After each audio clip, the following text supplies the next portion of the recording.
Hello everyone, welcome to Gyanalaya. आइए आज अपने इस वीडियो में हम बात करते हैं कुछ ऐसे टॉपिक्स के बारे में जो कि डेफिनेटली ईएमआरएस से जुड़े हैं और उन कैंडिडेट्स के बारे में। आइए आज हम बात करते हैं अपने इस वीडियो में जो कि ये कह रहे हैं कि मैम अब पता नहीं ईएमआरएस 2.0 के नोटिफिकेशंस कब देखने को मिलेंगे, एग्जाम्स कब होंगे, तब तक हम क्या करें, हम और किन चीज़ों में अप्लाई करें या हम आगे कैसे जो कि वर्कआउट करें, कैसे चीज़ों को प्लान करें। कुछ लोग ये भी पूछ रहे हैं कि मैम अब किसी और वैकेंसीज के आने की उम्मीद है क्या, या ईएमआरएस से संबंधित कुछ और वैकेंसीज के बारे में आप अपडेट दे पाओगी क्या। तो आइए इन सब के बारे में आज हम बात करते हैं अपने आज के इस वीडियो में और चर्चा करते हैं ईएमआरएस पे उन कैंडिडेट्स के बारे में जो कि सोच रहे हैं कि अब तो सेकंड जो राउंड ऑफ नोटिफिकेशन निकलेगा हमें उसका वेट करना पड़ेगा और पता नहीं नोटिफिकेशन कब निकलेगा, एग्जाम्स कब होंगे, तब तक हम क्या करें, या हमें एक सोर्स ऑफ रेवेन्यू चाहिए था।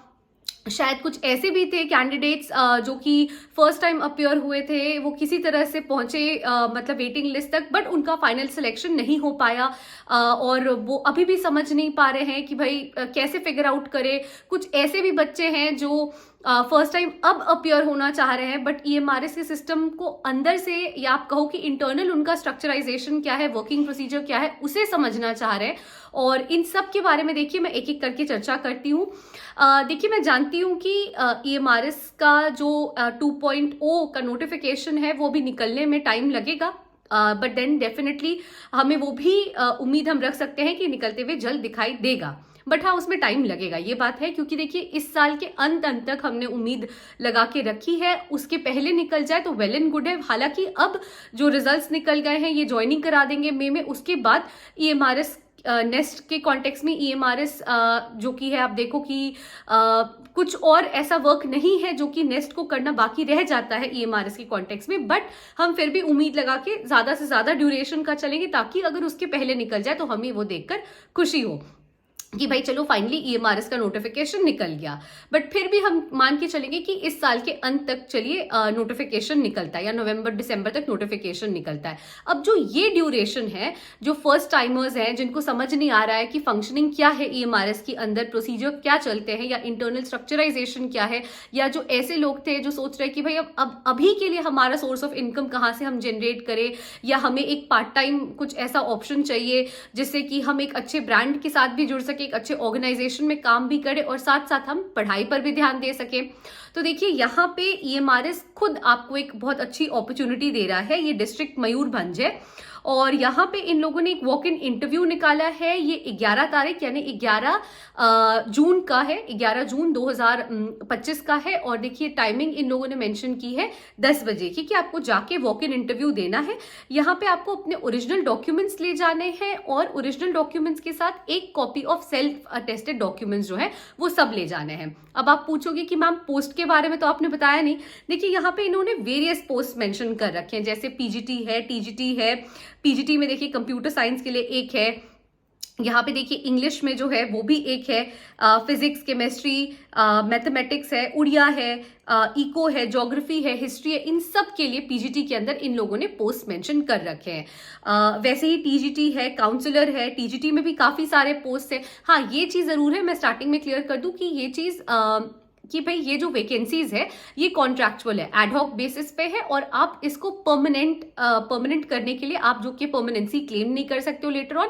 ये आप कह सकते हो कि एक शॉर्ट टर्म सर्विस है, कॉन्ट्रैक्चुअल जॉब है जो ये ईएमआरएस डिस्ट्रिक्ट मयूरभंज के लिए ऑफर किया जा रहा है आपको। लेकिन देखिए इसमें अच्छी चीज ये है कि जिन लोगों का फर्स्ट टाइम, जो लोग अपीयर हुए थे या जो अब अपीयर होना चाह रहे हैं, वो पहले से देखिए समझ पाएंगे कि सिस्टम क्या है, वर्किंग प्रोसीजर्स ईएमआरएस के क्या हैं। जो लोग ये सोच रहे हैं कि भाई अब तो कोई स्कोप ही नहीं है ईएमआरएस 2.0 के सिवा हमारे पास, हमें उसके लिए वेट करना होगा, भाई अब जाके आपसे अच्छा कौन समझ पाएगा। अगर आप यहाँ पे जाके, अगर आपको रीलोकेशन में प्रॉब्लम नहीं है, अगर आप इस प्लेस के नहीं हो या आसपास के नहीं हो और आप रीलोकेट करने को तैयार हो, आपको जरूर ज्वाइन करना चाहिए। भले आप एडहॉक बेसिस पे रहोगे, बट देन फिर भी आप देखो ये टीजीटी को, काउंसलर को, पीजीटी को, हर किसी को मौका दे रहे हैं, डिफरेंट डिफरेंट सब्जेक्ट्स के लिए इनवाइट कर रहे हैं लोगों को। और बस वॉक इन इंटरव्यू है, आपको कोई एग्जाम नहीं देना है।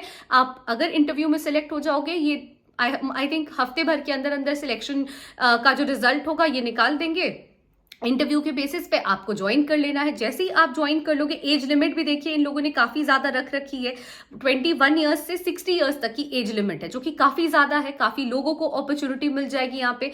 काउंसलर्स के लिए देखिए 3 पोस्ट है। इन लोगों ने जो क्वालिफिकेशन है, जो एलिजिबिलिटी क्राइटेरिया है, वो मेंशन कर रखी है। टीजीटी के लिए भी देखिए साइंस के लिए 2 पोस्ट है, हिंदी के लिए 2 पोस्ट है, उड़िया के लिए 1 पोस्ट है, English, music, physical education teacher के लिए भी पोस्ट है, मेल फीमेल दोनों के लिए ही है ना। तो मेल के लिए 1 और फीमेल के लिए 3 है रिस्पेक्टिवली। आप देखो कि टीजीटी है, पीजीटी है, काउंसलर्स है, सबको इन लोगों ने अपॉर्चुनिटी दी है। 2 कॉन्ट्रैक्चुअल बेसिस पे है। इन लोगों ने एज लिमिट जो है काफी वाइड कर दिया है। जो एलिजिबिलिटी क्राइटेरिया है वो आप ऑफिशियल वेबसाइट को विजिट करोगे तो भी आपको मिल जाएगा। आपको हमारे कमेंट सेक्शन में भी इसका लिंक मिल जाएगा। अब देखिए, अगर मैं बात करूं रेम्यूनरेशन की, यहाँ पे ये ना जितने आप लेक्चर्स लोगे यानी पर लेक्चर ये आपको पे करेंगे, तो ये अलग अलग है। जैसे आप देखो जो टीजीटी वाले हैं उनका 320 से रेम्यूनरेशन पर लेक्चर की मैं बात कर रही हूँ, 320 से स्टार्ट होके अगर आप मंथ वाइज देखो तो ये 45,000 पर मंथ जाएगा। वैसे यहाँ पे भी देखिए सेम है, मतलब पीजीटी के लिए ये सेम क्राइटेरिया रखा गया है, फिर चाहे वो कोई भी सब्जेक्ट हो। टीजीटी की अगर आप बात करोगे तो 300 पर सब्जेक्ट है, एंड ये जो कि जाके आपका 42,000 पर मंथ तक चला जाएगा। और वैसे ही काउंसलर्स के लिए देखिए 35,000 पर मंथ इन्होंने फिक्स कर दिया है। और यहाँ पे बस आपको जो लिंक है वो ऑलरेडी प्रोवाइडेड है, उस पर जो कि आपको क्लिक करके सारे डिटेल्स आपको मिल जाएंगे। जैसा मैंने बताया आपको कि ये आपको हमारे ऑफिशियल वेबसाइट पे भी मिल जाएगा। अब देखिए, मैं इसके बारे में आपको क्यों इन्फॉर्म कर रही हूँ, जब ये परमानेंट नहीं है या ये सिर्फ एक कॉन्ट्रैक्चुअल जॉब है। तो देखिए, पहले तो जो कैंडिडेट्स हैं जो ईएमआरएस को और अच्छे तरीके से जानना चाहते हैं, जो अपना फ्यूचर आप क्या कहो कि इसमें अप्लाई करके परमानेंटली इसमें सेटल डाउन करना चाहते हैं, ये उनके लिए बहुत अच्छा है। भाई, आप जान सकोगे कि इंटरनल वर्किंग क्या है ईएमआरएस की। दूसरी चीज देखिए, जिनको एक सोर्स ऑफ रेवेन्यू चाहिए, हर कोई देखिए इस प्रॉब्लम से रिलेट नहीं कर सकेगा, लेकिन जिन लोगों को ये चीज समझ में आ रही होगी उनके लिए है।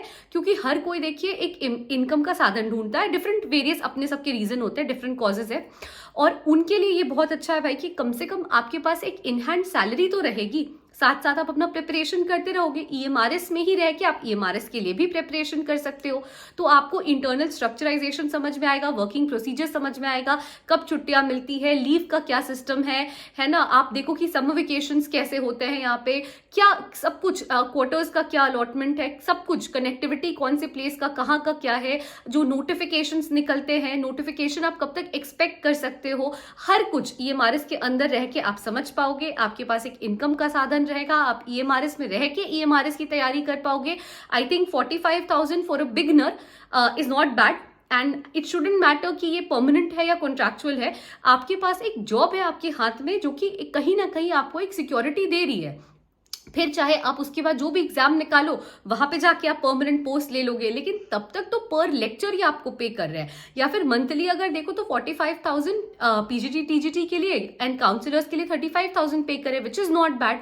तो हर कोई जो अपना फ्यूचर एक वे फॉरवर्ड देख रहा है, फिर चाहे वो बिगनर है, फिर चाहे वो उन लोगों की मैं बात करूं जो तैयारी कर रहे हैं, या उन लोगों की मैं बात करूं जो फर्स्ट टाइम अपियर हुए थे और अब जो फर्स्ट टाइम अपियर होना चाह रहे हैं और वो समझना चाह रहे हैं ईएमआरएस को पूरी तरह से, तो हर किसी के लिए ये ऑप्शन बहुत अच्छा है।